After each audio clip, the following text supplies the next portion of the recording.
simply we're sitting in a classroom talking to students about the whole idea of diversity and some kind of engagement in this project.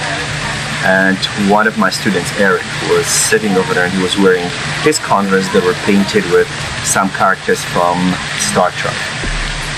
And it sort of became point of departure. I think brand in reality was not important as canvas, just material that you can paint on. And I think students picked up this idea that top what they call high tops, right? Converse allow you to basically decorate greater areas with acrylic paint.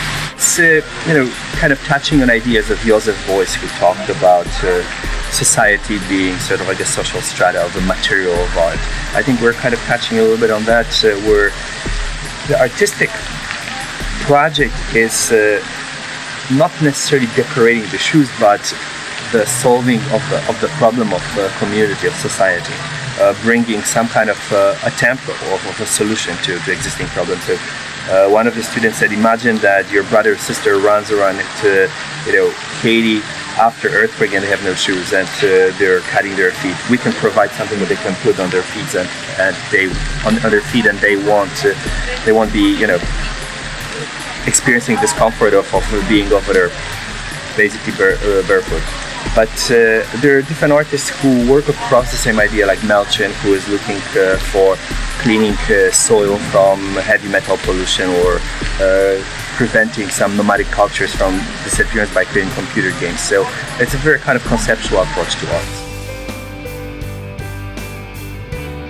There's a deeper strata to it, there are different layers how this is organized. We're working with donations from corporate sponsors. We're working from donations from students on campus. We had 4 bins in different areas at the university. We've been talking to faculty also, so faculty was very generous, different organization on campus. I think the key is that we don't want to stress that it's just coming from, I think he said it well, not just one corporate source. It's not just coming from Converse. Converse is being very generous and they're going to be donating 500 pairs of shoes to us.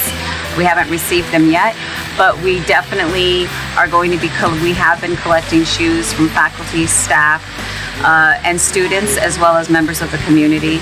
And we really just need as many shoes as possible because we are supplying shoes to very needy children and adolescents, ages 1 through 17, in 3 different orphanages in and around Port-au-Prince, Haiti. And they need as many shoes as they can get. So wherever we can get the shoes, we'll take the shoes. So that's what we want to stress. Friday, the April 8th, was our kickoff event.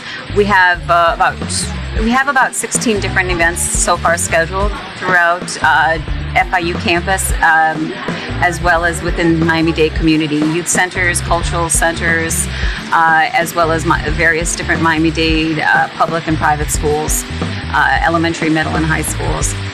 So they're scheduled, as I said, up through May 18th, which is Haitian Flag Day, which is the Independence Day for Haiti.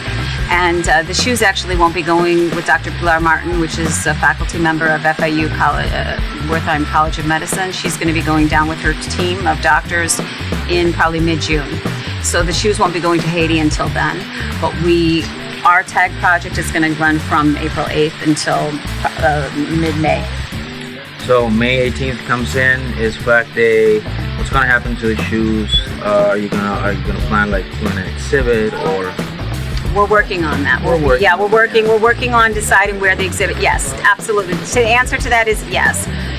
It will. We're working on it either happening here at the Frost or at the Little Haiti Cultural Center. It's to be announced. We're not sure where it's going to happen, but yes, there will be a grand. Just like we had a kickoff event, we're going to have a closing event, and we're not sure where that's going to be, but we will absolutely showcase all the shoes that we will have collected, hopefully well more than 500 pairs throughout these 2 months. I have to say that when the project is growing and it gets its exposure to the community, I think different venues become available, different people are interested in this, and obviously different possibilities are coming for us. So it's really hard to say where we're going to go from today, right? This is something that was just created. Right. I mean, we had people. The reason why we're being sort of ambiguous about things is because on Friday we had people approach us that we didn't even know existed, and say, we want to be part of this. We want to be part of your tag team, and we would like to host an event, which is great. So now we're scheduling them into our calendar. We did not plan on that, but that's why every day we're changing our calendar and we're adding new events and we're moving things around. So yeah, we've got our core events, but now we're adding more events into it. So it's changing every day. So tell me about the process. I'm interested, I find out about it. What is it that I need to do? Well, the main thing you probably need to do is contact. I'm sort of the point of contact. He's the creative director. He's the creative visionary behind all of this, and I'm sort of the secretary. I'm sort of just the business person that goes behind it and collects all the nuts and bolts behind it, and keeps the calendar and makes sure we don't double book things, and does the coordinating behind it. So that's my role of this. But I would say the main point of contact as far as like scheduling to see if you want to attend an event or donate money or where events would be just to contact me, because then I can put that person in touch with whomever they need to be in touch with. If they want to get in touch with the creative person, I can put them in touch with him, or a different event. So my name is Kelly Brady, and I work here at the Frost as well as over at the College of Architecture and the Arts. And my email is kbrady, KBRADYRU @FIU.edu. So, museum as a cultural hub on campus allows us to bring different people. We've done it in settings like Graham Center Gallery, where it was sort of an open forum for people here who are going to work with different institutions that are affiliated with museum. And also, it is an art project, so it is something what finds its home in an institution like museum. There are two different things. Since this is connected to the Week of Diversity, would like this event to happen on a yearly basis. This year, our theme is Haiti, but next year I would want students to identify another country of need. It might be some country in Africa, it might be some country in Asia. And we'll evaluate in some kind of strategic basis what is the need of that country, and maybe we'll work with shoes, maybe we'll work with something else, but that's to be established. But I would like this to become a yearly tradition where students are involved on the level of critical thinking to evaluate how art can attempt to solve a particular problem that exists somewhere in our global community. And the other thing is that students who are involved in this project are learning a lot of different skills that are not necessarily acquired to the art education in a regular kind of campus setting. So they need to think about ideas of how do you market concept like that? How do you approach sponsorship from corporate donors? How do you organize an event? How do you work with underprivileged communities in the city? And I think that's a very important part of that. As Kelly mentioned, we have about 16 events that are scheduled at this point, and we're going to engage kids who are working with Spanish Cultural Center, Rural Haiti Cultural Center, and as art education seems to be disappearing from the curriculum in public school, we are offering those kids at least a little bit contact with art students working on some kind of artistic project and engaging them. And I think looking on Friday, when you had people from diverse backgrounds of the academic education coming over there and really enjoying this exercise, I think it was a terrific thing to see.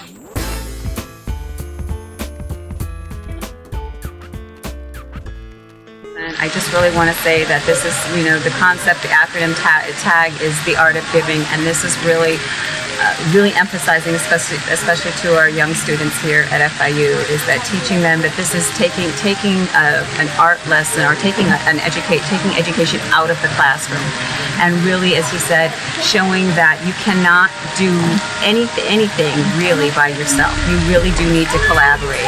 And you needed to collaborate in order. We could not do this. We could not do this without the collaboration, without the help of Miriam Machado, for example, who is the head of the volunteer docent program here at the Frost. We could not do it without the assistance of the Frost lending us this place, without Carol, Damien allowing us to work right here. We could not do it without the assistance of people helping us out here at FIU, the students, the people in the provost office, the Office of Diversity, all these different things. We could not work without all of the generous help of the different cultural centers, the youth centers, Miami-Dade County Public Schools, without Congress helping us, without Utrecht Art Supplies giving us a significant discount when we go to buy art supplies, without people just donating their time and talents. And that's the whole point of this, is that we want to show that, yes, I mean, you can achieve some things by yourself, but if you truly want to achieve something very great, whatever that may be, you really have to learn to work together. You have to learn to collaborate. You have to learn to pool your resources.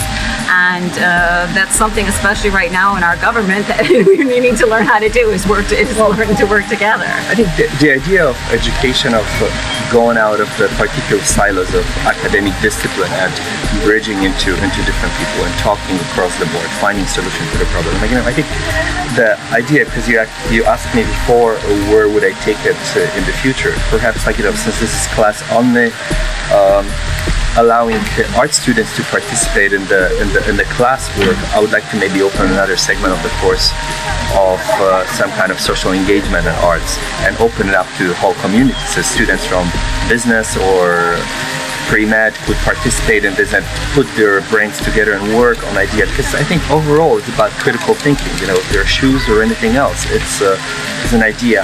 How do you come up with a concept, execute the concept, and deliver this to people who are basically in need of your service? And I think that's a particular kind of concept of educational experience. Exactly. How can we use the theme of how can we use art, visual arts in this case, but it could be performing arts or whatever. How can we use art, design, and culture to really solve some problems right now that are happening, that are occurring in this world? Because it may appear from a very kind of perfunctory look that this is a very trivial exercise. Kids or people are decorating shoes and this is a fun activity, but really the seriousness of this comes that we have to create some kind of structure as a community to figure out how to solve or attempt to solve a problem that exists somewhere in our neighborhood, in our vicinity. And I think that's more of an importance as art making here to me than putting physical marking on the shoes. But I've